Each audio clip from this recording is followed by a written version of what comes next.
saviors have gone out into the world and fought the dead and come back with some really good stuff. Some of that stuff can be yours if you work hard and play by the rules. Today, everybody gets fresh vegetables at dinner, no points needed.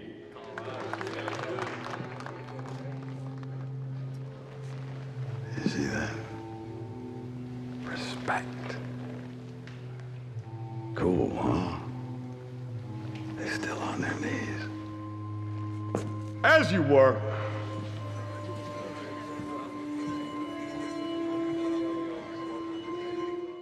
Hi everybody, I'm Peter Travers and welcome to Popcorn, where we tell you what is popping in pop culture. And man, well, I don't have to say anything about Walking Dead, but I do have to say something about my guest, Jeffrey Dean Morgan, who is playing Negan. He showed up at the end of season 6 and at the beginning of 7, where he is now.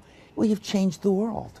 Look at Changed you. the world, I guess so. Where the hell is your bat? Where's Lucille?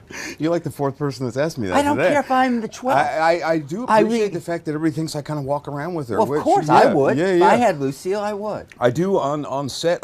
She's never far from me, but unfortunately, they're not letting me just take her on a talk show circuit. I don't know why. There's like a whole team that handles Lucille. You know. Oh, Lucille has a team. Oh, Lucille has handlers. Yeah, she comes in they have her in a hard plastic case.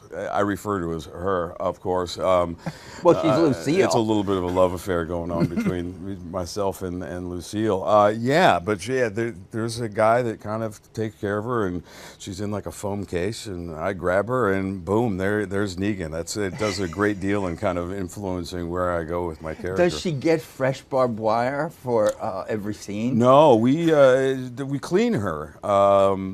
At well, some you get point, all that blood. Yeah, and all the viscera. all the brain You can matter eat this and if stuff. you want. I do. Freshly popped. I do. You know, well, I mean, the show's called Popcorn, It right? is, and It's so got to it's- be friggin' awesome. It is pretty great. Oh yeah. Yeah, see? I told you it was really nice, good. Peter. Yeah. I appreciate Yeah, that. Look, we reach here. This is what happens. But I'm thinking of her and that thing on it, and when you take a swing at somebody like that, how is that real barbed wire on it that's coming close to there's a couple versions of Lucille that we have. You're just killing people, cast members just dropping like right. flies. Left and right. Yeah. Don't get in Negan or Lucille's way. It seems to be the theme of this year. But yeah, it's wrapped. The main bat, the A bat, as it were, is a wooden baseball bat. The main bat. The main bat. So Lucille has stand-ins? She's got stand-ins and stunt bats. Well, I mean, there's a bat that we use that's a fiberglass core that's more of a foam.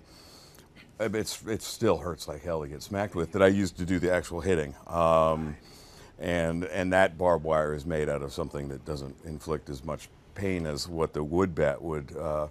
But just a little. I like the wood bat. Yeah, I like the wood bat. I like to actually hit with the wood bat. I think it gets a much better reaction from the victim, and it looks better on film, frankly. So anytime I can use the A bat, I'm happy. So you're real popular with the rest of the cast, aren't you? Sure. I think initially going in, everybody was kind of standing back going, oh man, I don't know about the new guy. And a lot of that, I mean, all of it, I think had to do with the role that I'm playing. I've been there for a year now. We just finished season 7. And I got to say, it's such a great cast. I mean, I know that you've sat down with a few of them. Mm-hmm. They're so tight and so great. And I think me coming in initially was a shock to the system, not only for the show, but for some of the castmates who are so close to each other, and they're going to lose one or two of their own. Oh yeah, and they blame you. Yeah, and I think the initial, and it's not the writers or the creators of the comic. It was somehow put on me that I was the bad guy, the as it were, and so that took a little bit of time of me being on set and kind of joking around a little bit in between takes. But it worked out great, and I'm really close with him now, and I've been accepted to be part of the family, I for the most part. Living out there in the woods. Yeah, we live out in the woods in Georgia. Oh, your bobblehead fell down. Oh, yeah. I don't know how close this resembles you. It's crazy, huh? Yeah, but, you know, Lucille looks like herself. Lucille looks, yeah, my head looks a little oversized there. but I'm not sure. Yeah, those just came out. You know, it's so funny. Every day I get a new package of something from Skybound or AMC that's like either a lamp or a plastic baseball bat or a There's a little Negan figure. lamp? Oh yeah, there's a Negan lamp. They sent me 2 of them, and so the stem of the lamp is Lucille, and then the lampshade has like my face. Oh, I'm getting that. Yeah, I just had think I that's known, it. Had you known, I yeah, you would carry could a have few put it right when here. you're going there. Yeah. I know Lucille's But in there's the green room. more stuff. Yeah. There's more stuff. The marketing and the toys and that whole thing is, I've never seen anything like it. I mean, maybe Watchmen when that first came out. You know, I had like a doll, a comedian action figure, I And the guess I should cigar. say. Yeah. And now that Negan is kind of made a splash. There's stuff everywhere, which is great for my kid. So my kid gets the overflow. Does he have his? How old is he? He's 6. He's 6, so he has never big seen fan the of the show. He's never seen the show, but he's a big fan of Negan. So he dresses like Negan just about every day with a red scarf and carries around. And he made a homemade, the bats they give away at baseball games, kind of the smaller bats. And he sanded the lettering off it, the Atlanta Braves lettering off of it, and drew barbed wire on it himself. And he's little Negan. He's a little Negan he's little without I'm like, quite- can I call you little Negan? He's like, no, you call me little badass. And I'm like, all right, I'll call you little badass. So that's what Norman calls him too. Norman's like, where's little badass? And Gus will come running around the corner. It's pretty fun. So he's around it while it's being Yeah, shot, but yeah. he's not allowed to watch it. That's right. And I think you should be, 35 before you Yeah, do it. I think there's got to be, and it's funny because there's the whole fandom, and I meet these kids and parents, obviously, but they let their kids watch that are 8 years old, and I'm like, how do you possibly let an 8-year-old or younger kid watch The Walking Dead, which still has not been answered to my satisfaction, because that is not a show that I would let a little kid watch. But I'll Well, be, what do you know? Yeah, Negan, what do if I he know? had a 6-year-old, That's true. Negan he would say he yes, puts fine. that on. Just come and do that. Absolutely. When you got this script the first time, I don't Yeah. know how it came to you, whether your agent or somebody said, Yeah. "Hey, Jeff, look at this." Well, it was an offer. It came in as an offer, and it was initially, I was doing The Good Wife at the time, and I got a call saying, Walking Dead has offered you the role of a villain.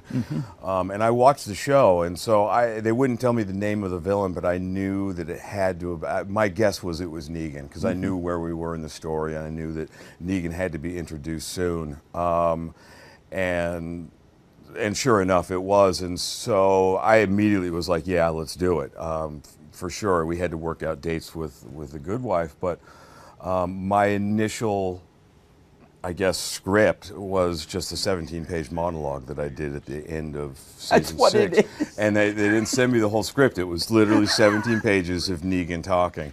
I was like, oh my God. And this has got to get better. And I'll be damned, I came back to do season 7, and every script, if Negan's in it, he does all the talking. He does a lot of talking. He does a lot of talking. And because you don't want this guy to go full Negan on you. Yeah. The reason that I think your performance is incredible in this. Thank you. Because what the best villains are is that they charm you. Yeah. And you have that. It's probably fake. I'm sure that, you go Yeah, I'm home not and you're charming just- in real and life. just No, like no. horrible, Yeah, I'm moody. horrible. Yeah, and just moody. like, just All doing those that. things, But yeah. in life, in this kind of life, yes. Yeah, I'll You smile and exude be charming. a Yeah. charm Yeah. to do this. My wife will tell you that There's is no absolutely- charm. Yeah, there's no charm. Yeah. None. Yeah. Yeah, The rest I'm a of the horrible world gets person. that. She gets the real you. Yeah, and it's miserable. Yeah. Just do That's that. right. But when you read it and you see what kind of a part it is, and that it's huge, it's almost Shakespearean, the monologues that it he is. has. Yeah. Are you saying, what the hell is this? Little Or bit. did you feel a little afraid of it? I looked at it as a challenge. I certainly hoped that it would maybe get easier as time went on, and maybe Negan would let other people talk a little bit. Only because They're it's, afraid. they're afraid to talk half the time, sure. And Negan also uses this world as kind of his stage, and he's very much, I think Shakespearean is a very apt term for him, because he just kind of takes center stage, and he loves being the center of attention. And so these monologues, a lot of them are him putting on a show for Rick and the survivors. you know, I think behind closed doors, hopefully Negan's a little bit quieter. But certainly when he's trying to make a point, then he kind of belabors that into some monologue or show-stopping kind of routine. And you know, look, as an actor who gets the script at the last second, I would prefer that he toned it down word-wise a little bit. You know, it'd be a lot. Yeah, easier. what happened to acting is reacting. Yeah. What happened to it's all in the eyes? That's you right. know, Yeah, you know how many times I tell my writers that, hey, I can just do it right here. It can be right here. It doesn't. I don't need your It doesn't foolish need work. to be 20 pages just of monologue. Yeah, let me have a chance. But I think that's part of the joy of this character is kind of his verbal diarrhea that he tends to have. It all is going somewhere. You just have to pay attention to what he's saying. Well, because there are times he's saying something and it's very funny. Yes. And so once you laugh, then you're so vulnerable. That's right. You know, it's like I'm laughed now, so you have me. That's right. And then boom comes this other stuff. And I think that's part of it. It's that charm and that sense of humor that he has that will kind of lull you into, you know, maybe this guy, I shouldn't hate him as much as I want to hate him, because then he'll do something absolutely heinous, and yet 2 seconds before you were thinking, this guy's not so bad, you know, he's pretty funny. And that, again, is one of the joys and challenges of trying to get there as an actor and kind of bringing that across. But when you're playing with an actor like you are with Andrew Lincoln in this, who is, you know, before the guy in control, if there was such a thing to be. Yeah. What goes on with the two of you as actors when you're just beating on this guy for day after day, week after week? Yeah. What's the dynamic between the two of you as people? It's actually, we have a really great kind of dynamic, but I know that going into, especially that first episode back, where it's really just Negan and Rick, and Negan pounding on Rick, and it was like that. And then we came back in episode 4, and I go to Alexandria, and it's Negan pounding on, just unrelenting.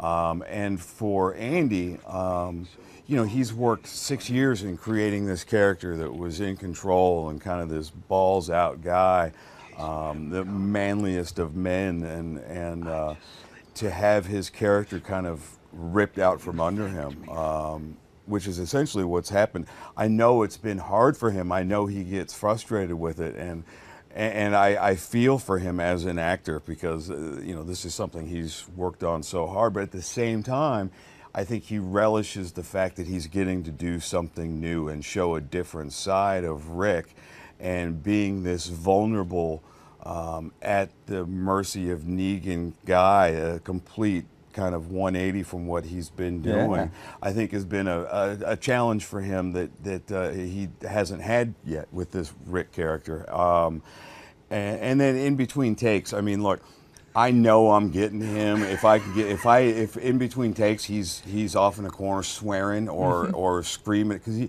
he's very much into character, because of his accent and other things. Oh, the British. Yes. So he really stays in it. And so if they say cut, and I hear him off in the corner just screaming at the top of his lungs, you know, swearing, you know, the F-bombs going, I smile to myself, because I know that I'm doing my job as an actor. And then when the day's over, I mean, he's the first person that, I mean, I give him a huge hug, and I love him. And say, let's go to dinner, let's have a drink? Yeah. You know, come over to the house over the weekend, bring the kids. You know, it's crazy. But he's that guy. You know, I can't say enough about Andy in particular. You know, he's the #1 on this show. His name is #1 on the call sheet, and he is truly the leader of this band of folks that is such an incredible family, and it all stems from him, and work ethic and everything else. Really, he's a hell of an example, and so to get to work with somebody that's that dedicated and passionate, it's awesome. Well, Norman Reedus too has that thing like that. So I just picture you guys all hanging out in this. I couldn't tell, you know, Norman, he's on his own special wavelength. Yes, he is. Yeah, I love it. Yeah. sometimes you can jump on, and sometimes you know I he's spend a lot of time with Norman. Not only do we live right next to each other in Georgia, but we both have this big affinity toward motorcycles. So even on like I'll be working one day and Norman will just ride in with me just to go for a ride, or he'll be working and I'm not working and I'll ride in with him, and we spend a lot of time on the road just waving at each other and, you know, riding our motorcycles. It's a special kind of spot to be able to, if you're a motorcycle rider, you know, it's kind of a great way to unwind, and we have that in common. So I spend a lot of time, I talk to him daily, even now the show's over. I'll probably For how see him long is it tonight. over? For how long do you basically, before you go back? We go back in the spring, so we got some time. We just wrapped, you know, right before Thanksgiving, and Oh, there could be a Negan Christmas now, a holiday it season could be a for Negan him. Christmas. That's Yes. right. I'm gonna have a little Negan Christmas I right just now. love that idea. That here it is. Maybe It's a good. Negan holiday special. What kind of fans have you now gotten after this? I Well, mean, there have to be some yeah. weirdnesses as well as. Oh, for sure, no doubt about the weirdnesses. My first taste of kind of the fandom is really hanging out with Norman. That guy can't go anywhere, and I've never seen anybody that has more patience or love for fans than him. It's crazy. I mean, we go to a gas station in the middle of Alabama. And this is a true story. There's not a car within, no cars anywhere. And within 1 second of being there, the person at the gas station will say, Daryl Dixon's here, and there's 50 cars converged on the gas station. I mean, in the middle of Timbuktu. And he will do a picture and sign autographs for everyone, and take his time with every single person. I'm like, Norman, keep your helmet on. You know, we got to get out of here. We're never going to get anywhere. Keep that head down and let's keep moving. Yeah. And then I had my kind of first, I think the show had aired and I did a Walker Stalker convention, the big one in Atlanta they do. It's the only one I've done. And it was phenomenal to meet these fans, and Norman and I were the first ones there and the last ones to leave for 2 nights, just because I think we had the craziest fans. But I'm starting to get weird mail and What do they say? Because well, they're you know, attracted to this Yeah, psychopath. well, that's the thing, and you know, I've gotten some mail with kind of sexual undertones. You know. Oh, come on, you've always gotten that. Yeah, not like this, man. Not like this. Not like this, you know, like, you know, gag me, spank me, bring Lucille. You know, it's just like, whoa, it's Yeah. a lot, man. So you have a special pile. Yeah. These I over keep away here. from my wife. Don't Yes, read yeah. those. I'll look at this later. Yeah. We'll get to those later. But you know, this, as you know, the Walking Dead fan base is it's huge for one. It's a lot bigger than certainly any fan base I think I've dealt with before, and they're very passionate. And for the people to go to these conventions and watch the show and start these online communities and all this stuff that they do, there's I think it takes a lot of time, I think. And so if you're going to take that much time, I think you're going to be loving the show a lot. I mean, you came right from The Good Wife, where Yeah. this guy, this investigator that you're playing, was the ultimate in charm. Yeah. He was like a charm ball. He was just this way. We did romantic. Everybody that loved that show, as I did, wanted him to get together Yeah, with Juliana Margulies' character. sure. So That's it's why I pure. did the job. No, of course you did. Yeah. See, I'm no dummy. That's right. There's no Negan in it at all. No. This No, guy. no, I This mean, guy has his mystery. Yeah. We don't know what's. Yeah, we never really found out kind of Yeah. what his whole deal was, and he might have had a little bit of Negan. I think right when we were introduced to Jason, remember he goes to the door with a crowbar in his hand, like he's gonna like show a guy what's what. But we didn't find out that much about where Jason was coming from. But yeah, there's very little Negan in that character certainly, and it's nice to be able to have that chance to act, you know, and do something so different in the same year or even less. I mean, Well, I think it is. It's a great challenge Yeah, to, it's a to great have challenge. that. I mean, you've done your share of TV shows. Yes. You know, you've got them, and you have created families within that Yeah. you then leave. But everybody, you know, remembers you as Denny, you know, on Grey's Anatomy. Yeah. That was this, I mean, it's a dead guy. Yeah. He comes back. Yeah. He never shuts up. That's exactly He says, here, I'm coming back. That's right. And That's you think I died of congestive heart failure. Yeah. But I still offer you some advice to do that. Yeah, yeah. So, I'll still sleep with you when I'm dead. That's right. That was a really good I offer. mean, we had like because ghost sex or whatever other people were calling it. I bet you got some great fan letters when you were Danny. Yeah, yeah. Not as good as the Negan stuff, but I did get. No, of people course were not. just fell in love with Danny. You know, I mean, it was just. There was a point in the height of that whole thing that I couldn't even go to a grocery store. I mean, it was just the women in the produce section would literally just tackle me. That was pretty crazy. Now people are a little bit like wary. You know, I get more people kind of like sizing themselves up next to me. You know, I think I could take this guy. You know, that's what I would get more of now. And in those days, it was just like I want that guy. I want Denny for myself. It was crazy.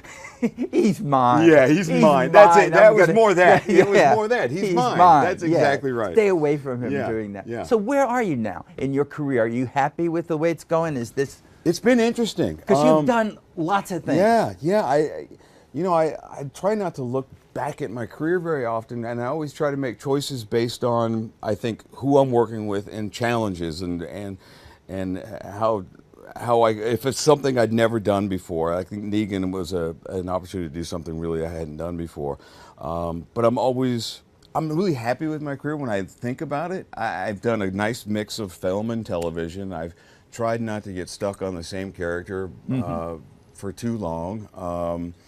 And I like to stress myself out with the challenge of each job and role, and I think I've been really lucky in that. Well, you do that, but if people came up to you and said, I just saw you, Negan is the first Jeffrey Dean Morgan I've seen, and you gave them 2 or 3 things that they should watch that showed what you want to be as an actor and what you've done. Right. What would you tell them to look at?